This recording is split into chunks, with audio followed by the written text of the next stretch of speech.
me start just a few details. I just got a message. Let me put that down. First, we'll be meeting on the third Tuesday of each month from 5:30 to 6:30. So I want you to be sure to plan your reservations. We'd like to ask you to hold all of your questions until the end of our presentation.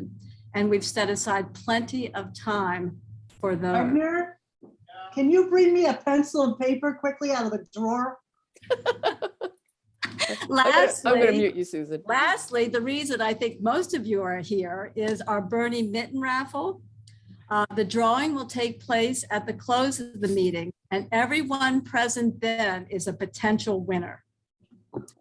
So I did want to start with, in recognition of yesterday, Martin Luther King Jr. Day, I did want to start with some of his words. Injustice anywhere is a threat to justice everywhere. We are caught in an inescapable network of mutuality, tied in a single garment of destiny. And it's that single garment of destiny is why we are all here today and why we have worked on a plan of action for 2022. There is a lot on our plate, and I feel like our operative word is be nimble. Our buffet is an array of out-of-state actions and in-state actions. And we are so delighted to have our political goddess, Dana Goss, here to give us an informed overview of the out-of-state actions we are committing to. So I'm going to start with sharing my screen.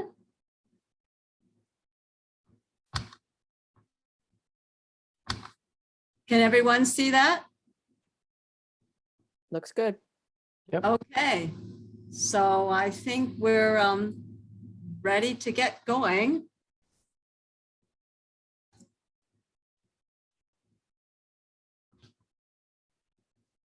Dana, you're up. Okay, hi everyone.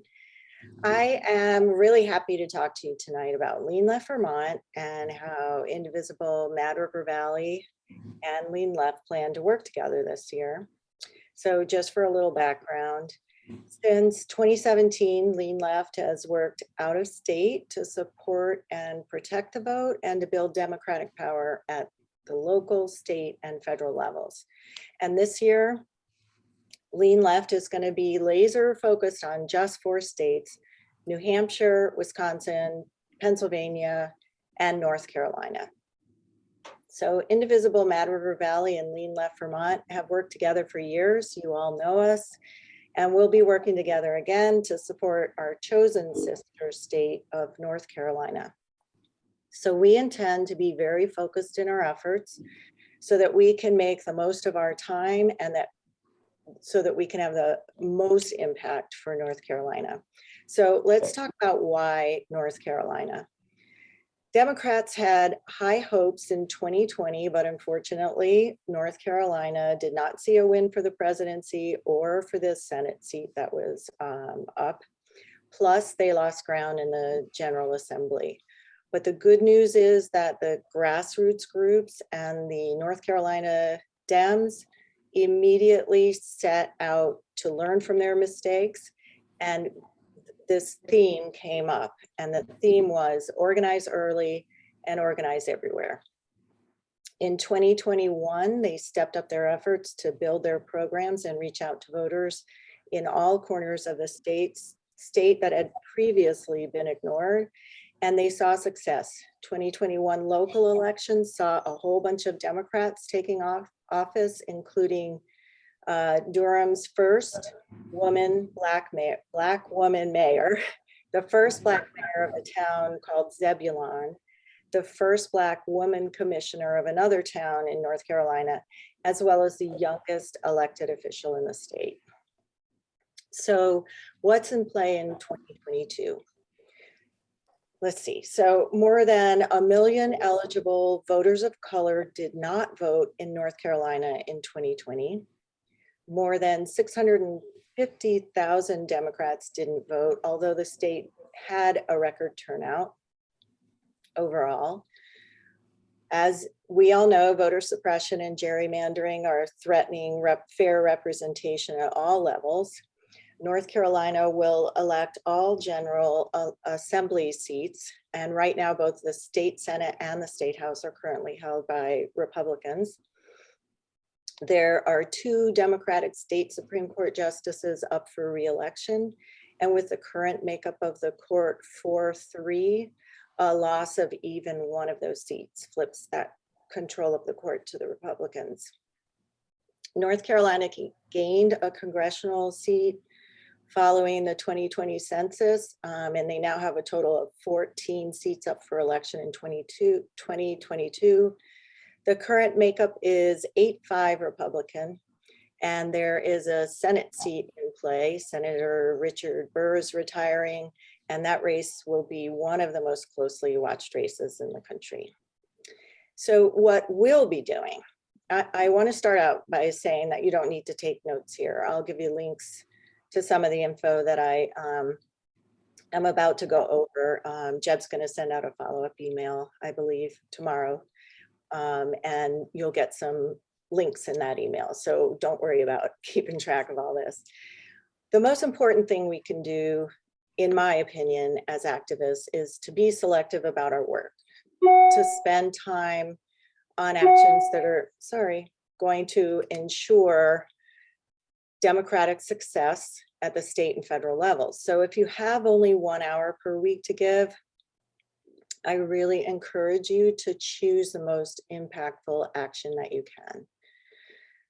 Lean Left has connected with groups that are already doing great work on the ground in North Carolina, and we'll have plenty of ways to participate. So I'll just give you a few of them tonight to give you the big picture over the course of this year. I recommend starting with education so that you can get comfortable talking to North Carolina voters about the issues that are important to them. For example, next week, a North Carolina grassroots organization is holding a 1-hour event that will introduce you to what's happening with voting rights and gerrymandering and elections all in North Carolina. Also, part of your education is to make sure that you're comfortable with the calling and texting tools the organizations are going to be using. And I want to make one point, since I know most of you just froze at the mention of phone banking. Think about participating in a phone bank as an opportunity to learn. So when you learn about the organizations and their scripts and their talking points and their calling tools, you're improving your skills, and that is considered an action. Every organization that we work with that makes calls will hold their own Zoom trainings prior to a call session. So you can attend that training and still not make a single phone call if you're not ready, but you've participated in an action and you've improved your skills. The same holds true for texting. All right, so direct actions in North Carolina this year. Many organizations have realized the importance of deep canvassing early in the year in all parts of the state. Deep canvassing, whether by phone or in person, means going beyond those surface conversations and getting to the heart of what voters really want to see from their elected officials and what inspires them to head to the polls. So these are not candidate calls. We aren't asking voters for something. We're listening. And these conversations tend to be easy because we have these conversations with voters before they get tired of the onslaught of get out the vote phone calls. Plus, they're essential in giving voters a reason to cast their ballots for Democrats. And that's what we really need to make happen this year, is to elect Democrats. So North Carolina's primary was moved from March to May. And in the months leading up to the primary, we will help recruit poll observers, which we did in 2020. We're also going to help voters correct their mail-in ballots, and we're going to work on the voter assistance hotline. And then this work will pick up again in August or September and continue through the general election. We'll also likely connect with some special projects with the North Carolina Dems voter protection team in September and October. just like we did in 2020. And then there will always be get out the vote for the general. It will likely start early-ish in the summer and really pick up a pace September, October, when early voting starts. Right now, I'm not sure if Lean Left will have a designated candidate in North Carolina, but we will look for nested opportunities. And by that, I mean, we'll identify state level candidates who are in a congressional district that could use our help. So our efforts are going to benefit state candidates as well as federal candidates. And throughout the year, you can use your social media to amplify important messages about what Democrats are doing in North Carolina, what's happening with voter suppression and gerrymandering, and we'll give you ways to do that.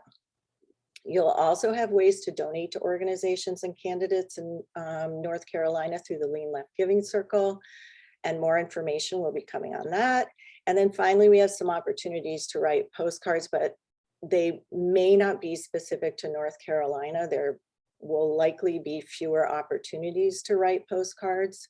And any postcard activities will go through Jeb. So she will be your contact for any postcard writing opportunities. So how do we get this done? First, I suggest you start by joining Lean Left's North Carolina state team. And when you do, you'll get updates from me when there are important ways to take action in North Carolina. You'll have a direct line to technical support and training when you need it. Also through me, will be our own support system. And you'll hear about North Carolina Power Hours, which are 1 hour working sessions for priority North Carolina actions.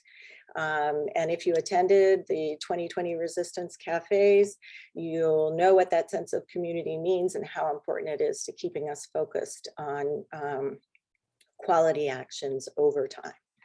So as I said, Jeb's going to send out a follow-up email with some next steps for some of the things I mentioned tonight, including signing up for the North Carolina team. And last, I know this is a lot, but you don't need to do everything, which is one reason we decided here in the Valley to focus our out-of-state efforts on North Carolina and not on all 4 of Lean Left states. That said, you are more than welcome to work in any state you wish. And when you get that follow-up email, just let me know through the email address that will be in there, which states you're interested in working in, and I'll connect you with my counterparts at Lean Left who are working in New Hampshire, Pennsylvania, and Wisconsin. So Tisa, let's move on to New Hampshire.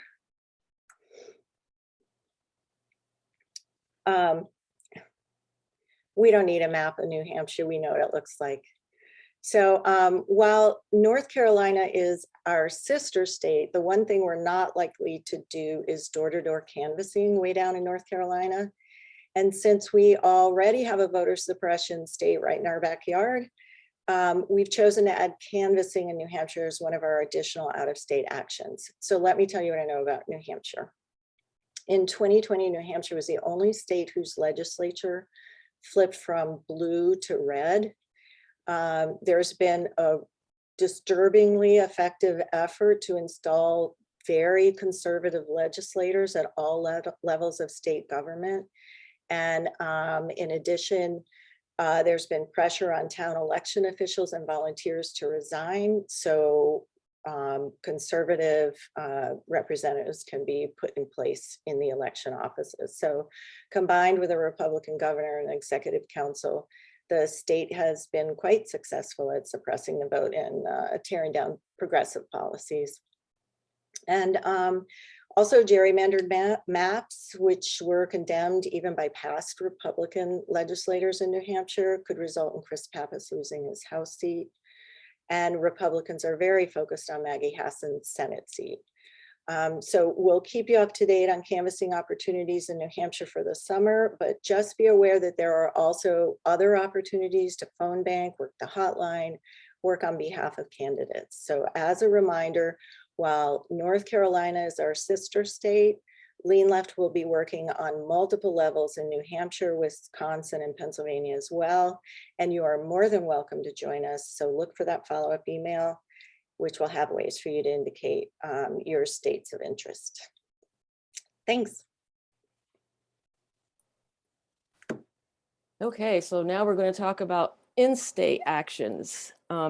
As those of you who've been with us for the last almost 5 years, it'll be 5 years next month. We've always worked on out-of-state stuff, with the exception of a couple of small postcard campaigns. But this year we've got the U.S. Senate seat, the U.S. House seat, the Vermont Lieutenant Governor seat are up in play, and it's really, for the first time, we really feel like, this little green state that says no to hate has to jump in and keep Vermont blue. So with that happening, I just want to say that we're also very much connected with the Vermont Democratic Party now. I mean, I've been part of it for the 5 years. As we mentioned when you got on, there's several of us here who are officers for different areas. We've got the county chair and the treasurer on here. And I go to Coffee with Claire every Tuesday morning. She's the director of the Vermont Democratic Party. And we're staying connected. We're watching and talking about things of what's going on. So we will bring up actions as we see them happening. With that said, I want to introduce somebody which is Mary Droege, and she's from Castleton Indivisible. There she is waving. And we invited her. I met Mary, I think it was 2017. We did a training for Move On offered, and those of you who did text banking for Move On, remember, it's the same organization. They offered like this 3-month kind of activist 101 training, which we went to, and I met Mary. I went down to her potluck and drove home in a flood afterwards. But it was a great time. I have incredible respect for her, and she is really fired up about in-state work. So wait to hear what she's got to say about what's happening in Vermont. Okay, Mary. Thank you, Deb. And the admiration is definitely mutual. I remember those early Move On trainings and actions fondly at this point 5 years ago, when we were like, what's this, what's that? We had no idea. I actually remember a time, I will admit, that I didn't know what GOTV stood for. So we've all learned a lot in 5 years, and it's been great, Deb, to have started with you and to continue to work with you now. So Jeb and I are both leaders of Indivisibles. And I want to acknowledge Judy, who's here as our regional rep from Indivisible, who's done a fabulous job of coordinating the Indivisibles and like-minded organizations statewide. It's been terrific. I feel much closer to the Vermont groups now through that Vermont Indivisible network. So thanks, Judy. And so I guess I'm here because so Castleton Indivisible, just a little background, represents all of Rutland County. Even though we're called Castleton, we work in all of Rutland County. And in fact, most of our people are from the Rutland City area. And Rutland County is a red county in Vermont. So I think we have a little bit of a different perspective on things, honestly, than sort of the Burlington, Montpelier sort of central, what's central part of the state, although we sometimes think we're central part of the state too. But just a little bit more background on Castleton Indivisible. We've always had a big umbrella for issues and how people get involved. And we've always supported people doing whatever level of involvement and whatever actions they're comfortable with. We have worked out of state. We worked a lot on the Antonio Delgado campaign down in New York. We're a little closer to New York than New Hampshire. And we've written many, many postcards all over the country, just as Jeb was talking about. So, but we feel that sometimes we also have suffered from a lack of focus. And so because, as Jeb mentioned, that the House, the Senate, the Lieutenant Governor are all up in play, plus in Rutland County, we lost really good Dems and progressives in 2020 at the state level.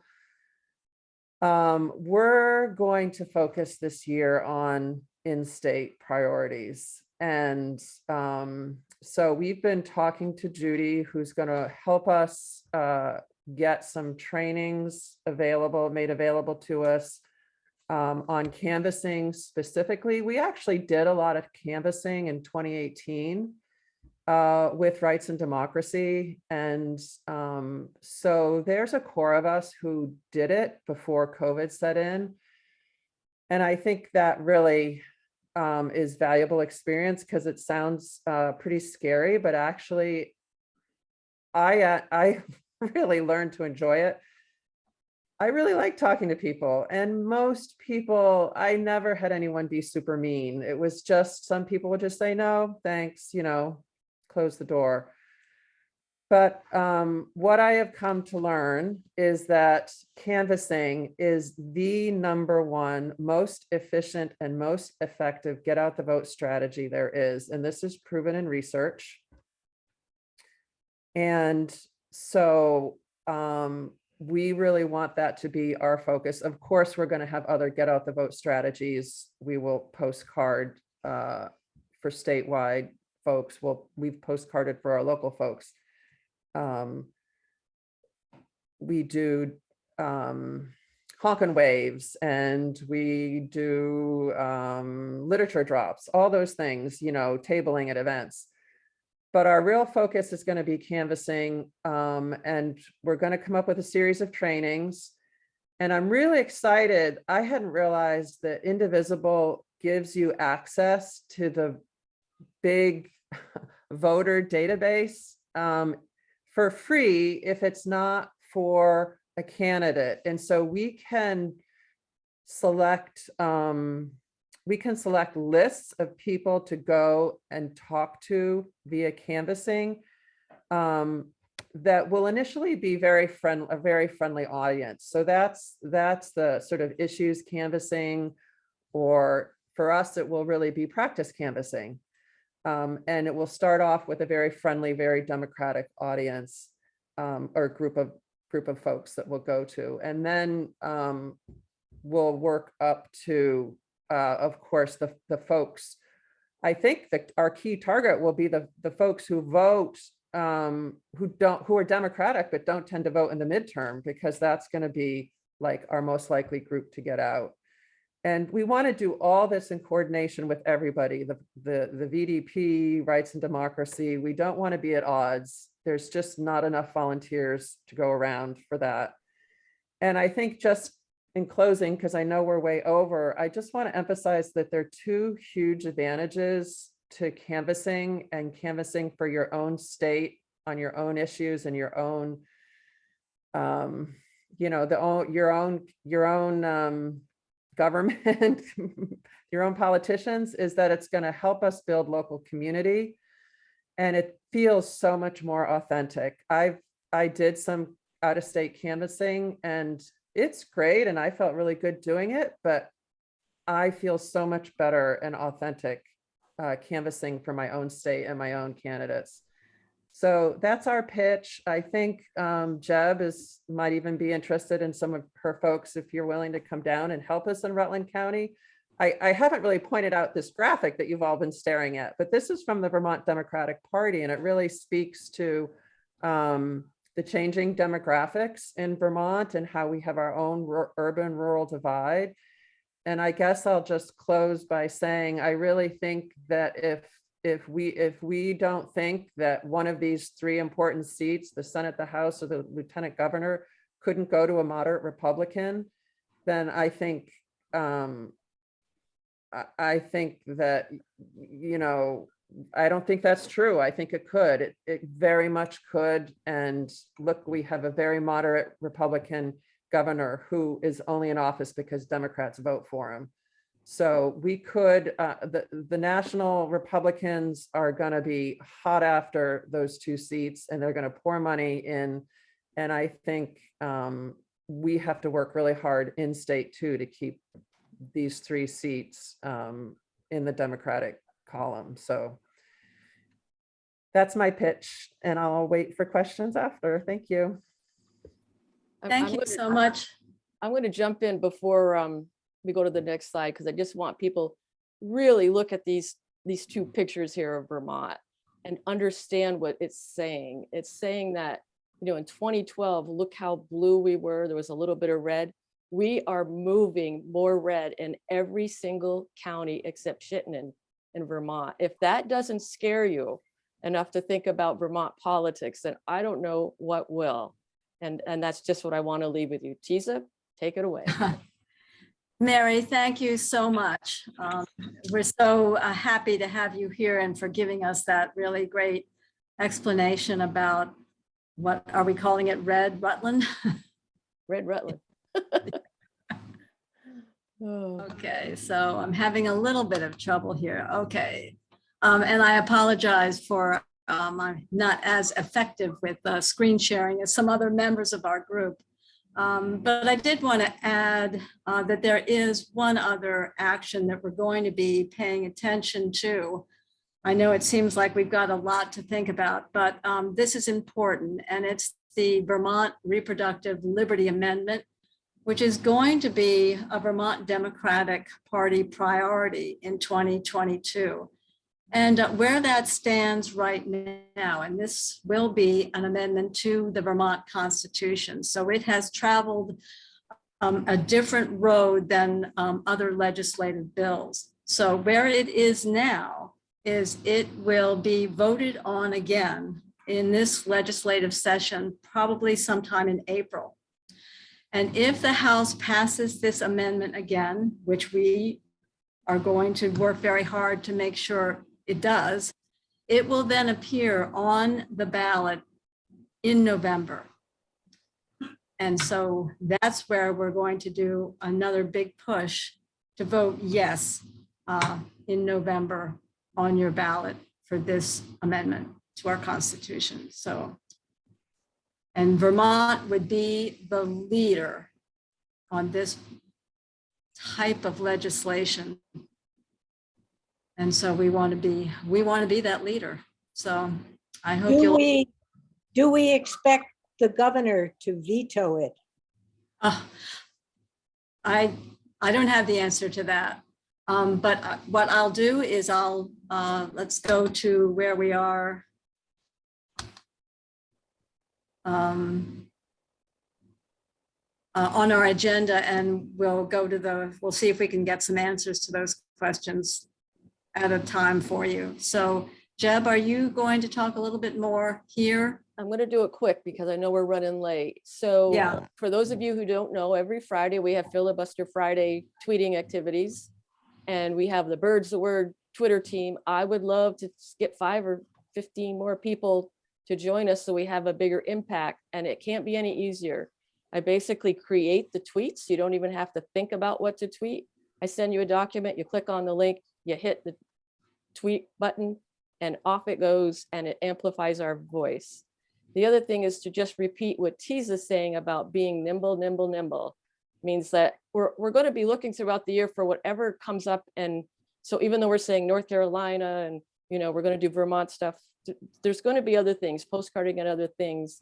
And if you aren't familiar with the Truth Brigade, that's another thing that we sneak into our Filibuster Friday tweeting. It's an indivisible project that says, if somebody's lying on Facebook or they're lying in Twitter, ignore them. Never amplify their voice. The minute you make a comment, whether it's on a Vermont Digger article or something, you are amplifying their voice. Stay away from that.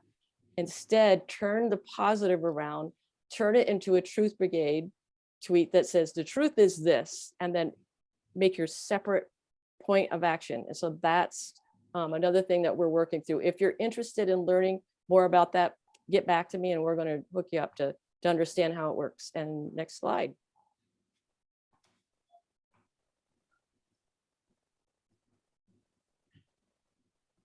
So this is Oh. our, this is your question and answer time. So if anybody has any questions for Dana on some of those out-of-state strategies, here's your moment. You can unmute yourself and ask a question if you have anything.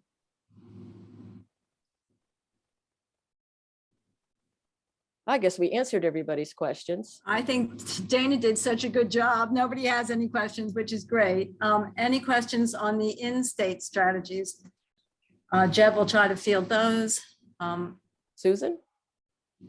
You said never comment on any, are you saying that in any social media, you never comment on any negative post or another, you don't respond to a comment, you just ignore it, right? You know, never say never, right? What I'm saying is, like, if somebody is lying about something or they're putting Lying. forth false information, just ignore them much as Don't you can. respond at all. Okay, Because what happens, even in your own feed, you get this conversation going and everybody's getting into it.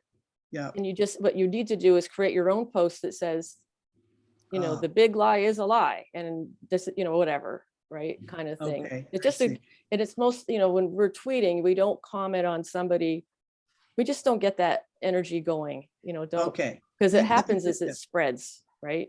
okay, that's a great tip. Thank you very much.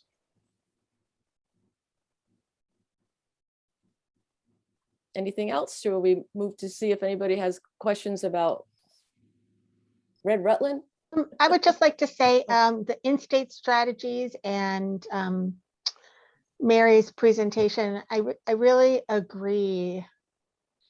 Jeb, what you're saying is it could get scary even here in Vermont. Mary, you both said that. I really agree with that. And I think some of you know that I hate canvassing and phone calling and all, but even I will do it this year in Vermont because we can't let Vermont like fall off the blue map.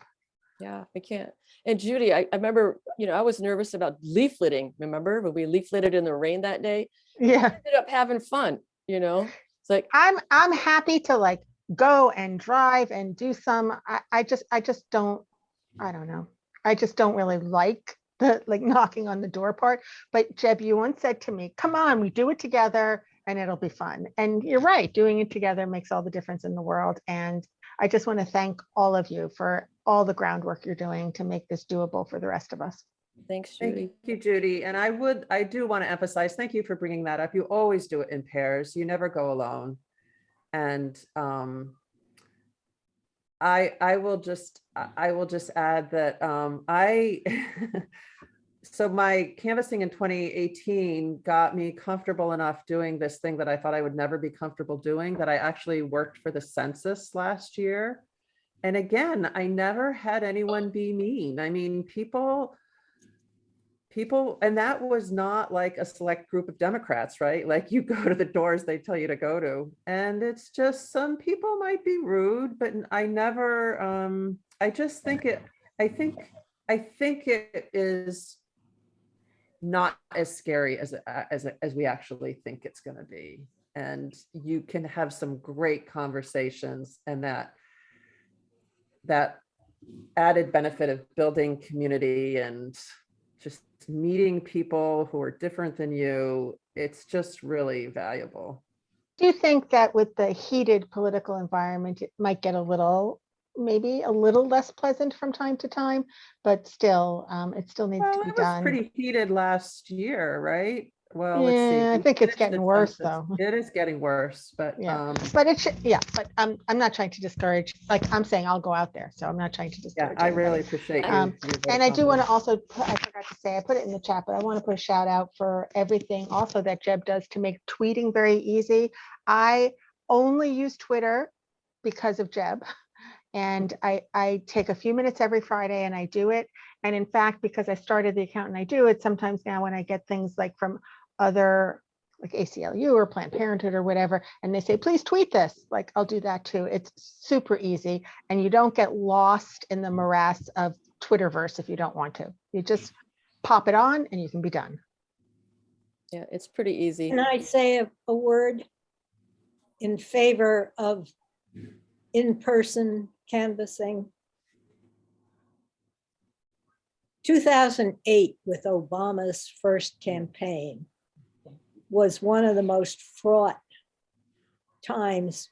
And we went to New Hampshire, and there were a lot of people who didn't want us there.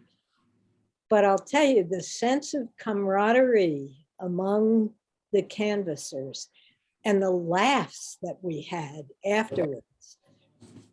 And the people who listened made it all worthwhile. So Thank you for that, a Dottie. good That was- thing to do. It is. It's very empowering. Dottie, you did have a question. If anyone doesn't have any more comments on canvassing education for Mary, I just wanted to say I did look up something that says that Phil Scott will not veto the bill, but we're not sure that if it passes, he would sign it into legislation. So there's some tricky parts to that, but for now, he has said he will not veto it.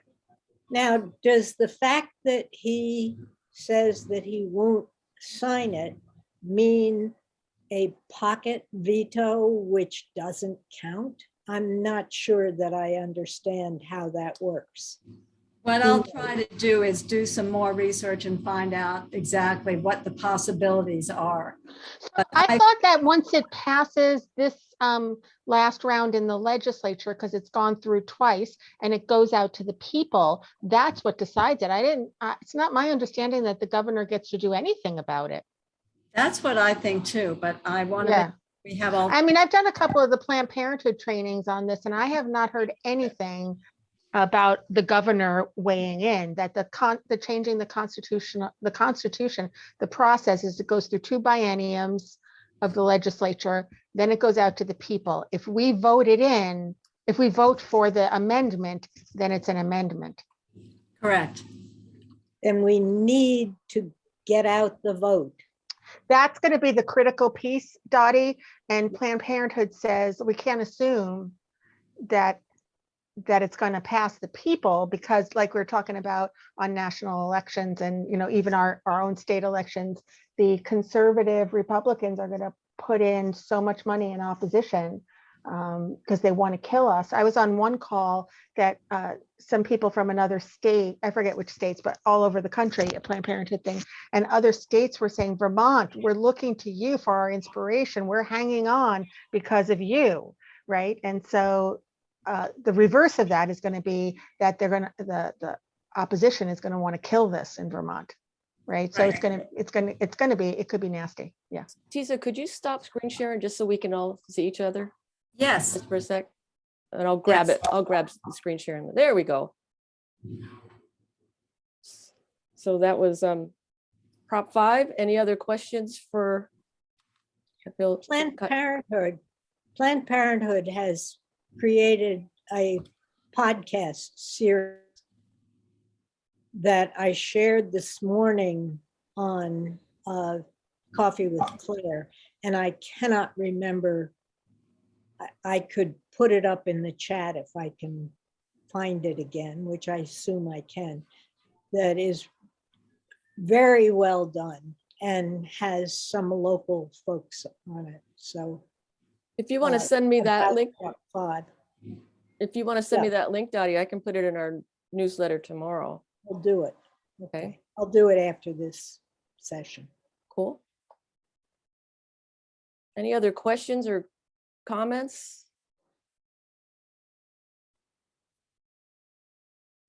Sounds like that's a no. Okay, so I'm just gonna pop back into sharing the screen a little bit here. So so what's in it for you guys, right? Why are we asking you to do all this? This should look really familiar to Susan Hoyt, because this came to me from an email. She said, when you join with us, we're going to give you a map to the fountain of youth and wisdom. We're going to buy you a new car. Of course, I'm thinking this is going to be an electric car, like, you know, the 2 Bolt owners here. We're going to give you a plane ticket to somewhere warm, you know, like the Bahamas or Florida, maybe not Florida. But, you know, all kidding aside, we hope that you're going to be with us through 22. This is really going to be important this year. It's like 2018, we were so excited about the midterms. 2020, we got Biden. And this year, I think I'm a little more anxious than I was the other times that we were trying to make things happen. So we got a really good team here that we're all going to be working together. feeding you things that you can do, whether you got 5 minutes or 50 minutes, you know, whatever you can do, we're happy to have you work with us. And so then lastly, woohoo, if you want to email me, that's our email address. You can find it on our Facebook page and everything. And we're going to give away the mittens, which my sister-in-law, Carol from Williston, made for us. Look at that. Wonderful. With burning-ish. And Dana, you're the, All she's right, been checking everybody in, and I just drew it and it goes to Steve Willis. Steve gets mittens. Woo-hoo! Right there. There's the proof. They're really warm. They're really, and it even comes with like care instructions, just so you know. So when I see you guys tomorrow, because we're delivering coats, I believe, to the veterans place in Northfield, you'll get your mittens. Cool. Is there any last minute comments or people that want to check in and say something before we say goodbye? Thank you for inviting me. I really appreciate it. I really look forward to working with you guys. Yeah. Thank you excellent. so much, Mary. Yes, thank you. Thank everybody. It was really great hearing from everybody. I'm really excited about picking up again. I did postcards a while back, but it was sort of in a vacuum, just my own little writing. And then I definitely appreciate how much more intense with working with other people. It feels like it's much more effect. So that's what's great to sit here tonight. Yeah. Thank you. That's good. Thank you, Alex. Great, thanks, Al. Okay. We'll talk to everybody soon. I'm going to get a newsletter out tomorrow so you can all check in Ching. our actions. Thank you for everybody. all Bye, your everyone. hard work. Thank you. Thanks, Susan. You're welcome. Thank you, Jen.